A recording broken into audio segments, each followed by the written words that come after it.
Hey everyone, it's Max here from the PopCulturists, and we are here today with Jacob at PAX to check out a Halloween Valentine. Hi, thanks so much for having me. I'm very excited to show this game at PAX and share it. No, thank you for taking the time to speak with us. So can you tell us a little bit about your game? Sure, so a Halloween Valentine is a puzzle adventure pop album set in a haunted amusement park on Valentine's Day. With it being a pop-style game, how did you go about working out all the audio design? Because this is a puzzle game. I sat down and played it a little while ago, and I noticed a lot of the interactions inside the map are all based on the beat of the music. So how did you overcome any difficulties with working with your audio versus your interactivity of the map itself?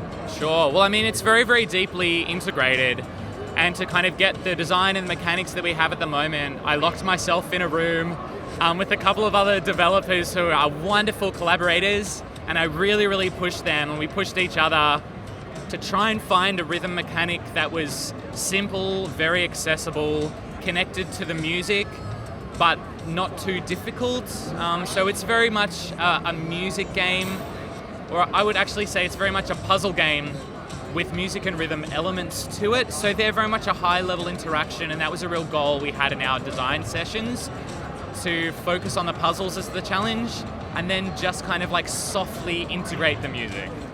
Did you design the music yourself, or is it a third party, from a third party? Sure. So all of the music is written or co-written by me and all produced by me, and it's under my artist called Monster Mansion. So all of this music has lyrics. It's available on Spotify, Apple Music, YouTube Music, TikTok, all of those places. So it's very much pop songs, and I write the lyrics about my life and dating and friendships and all of that kind of stuff. Yep. And then I let the game be inspired by the themes of the lyrics and the music. So why Halloween themed? Why that niche? Well, first of all, I really, really love Halloween. I think it's very fun, but it actually came from a very practical logistical place. So the kind of prequel to this game was called Video World, and I had a very, very small budget for that, and I needed an antagonist in the game, but I needed one that I didn't have to animate. And I thought, okay, what are some inanimate objects that I can characterize? And one of the first things I thought of was a jack-o'-lantern. So that just spiraled into this Halloween theme. People responded to that game really well, and then bringing that together with Valentine's Day was just, I thought, a beautiful contrast and marriage of two strange ideas together. So playing through the demo, there's this wonderful section nearest to the end where the camera changes to essentially a top-down view, and love is written on the ground with essentially colored symbols written to denote what gates are locked. Now, I found that to be a very interesting mechanic. How did you go about designing that section of the game? Because obviously it spans over multiple screens. You have to unlock multiple doors to get to where you need to go. I found that to be quite interesting, intriguing, the back and forth between checking the map itself, making sure you've got all the statues in the right position before moving on. How did you come up with that kind of idea? Sure. Well, a lot of the puzzle design in this game is inspired by both Portal and Legend of Zelda dungeons. So what I've taken from The Legend of Zelda is this really brilliant thing that they do in a lot of Zelda games, where the puzzles, rather than kind of impacting objects in a room, they actually impact the environment. And when you go through the puzzles, it changes the world around you, the dungeon. Yeah. So I really wanted to try and find a way to bring that into this game. So when you're kind of going back to this map, you're changing things throughout the rest of the level with this kind of central hub area. And I'm a real fan of having kind of clues in the environment, whether it's literally a map or whether it's some kind of like code or a little riddle or something. So I think those types of puzzles will be present throughout the rest of the game as well. So I'm really glad you like that. This is obviously a small section of the game.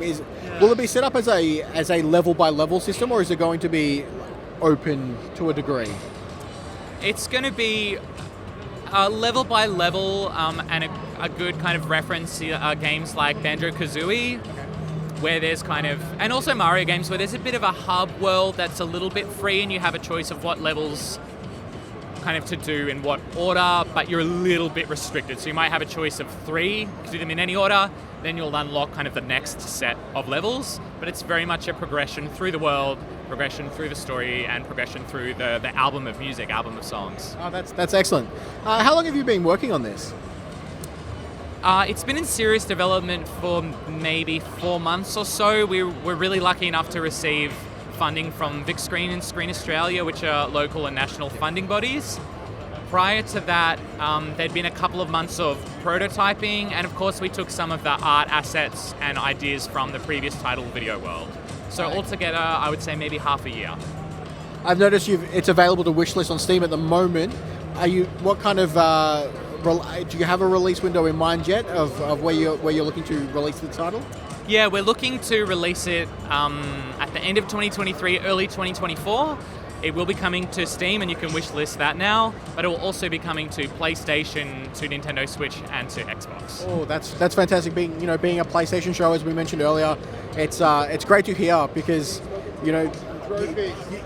trophies. Yeah, fair enough. No, I mean you hear the stories that PlayStation's notorious. They're difficult for indie developers like yourself, and it's nice to see more indie games on that system. So it's great to hear that it's coming to everything. Yeah, I mean, I'll credit that to Sony. Sony have been really supportive and actually really interested in this title. So I'm actually excited to work with all of the platform holders, but Sony as well. I haven't had a game on PlayStation. That's fantastic. Thank you again for taking the time. You're welcome. It was an absolute pleasure to play the game. If anyone here is at PAX over the weekend, come over to the booth here. I think it's booth number 44 from memory, over in the Aus Indie Showcase section. Check it out. Wishlist it. It's coming to everything. Thank you again. You're welcome. It's a pleasure to meet you. Cheers.